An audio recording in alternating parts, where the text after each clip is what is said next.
I know you've heard the saying, not to judge a person until you've walked in his shoes. Well, I think it's an old Indian saying that until you've walked in his moccasins. But God used that truth to teach me something about him and his love and his personality and why he does not judge men. And this is what he said to me in July of 1997, and it endeared me to him even more than if I had been endeared to him. God said, "You have heard it said not to judge a person until you've walked in his shoes for a season."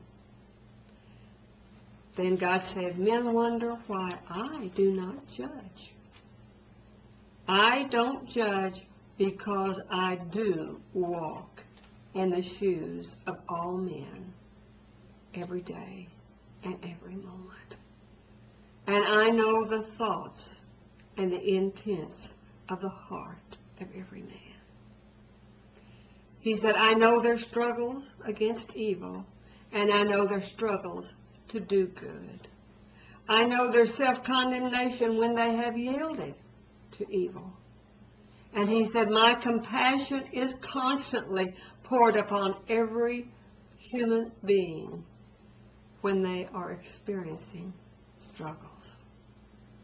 I know that the only way that men can resist evil is to be filled with my power," said God.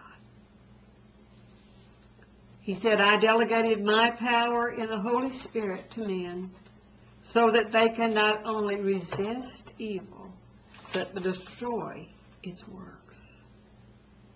He said, "My compassion is never ending.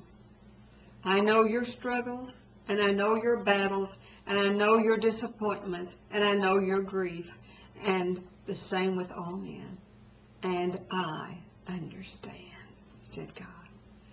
He said, "I sent my comforter to soothe you and to comfort you and to encourage you.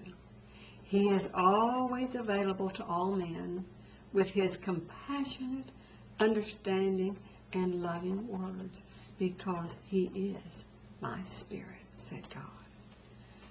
And then he said, "Now do you understand why I do not judge? Because I do walk in the shoes of all men every day, and I know the struggles." And he said, "Now, will you decide not to judge?"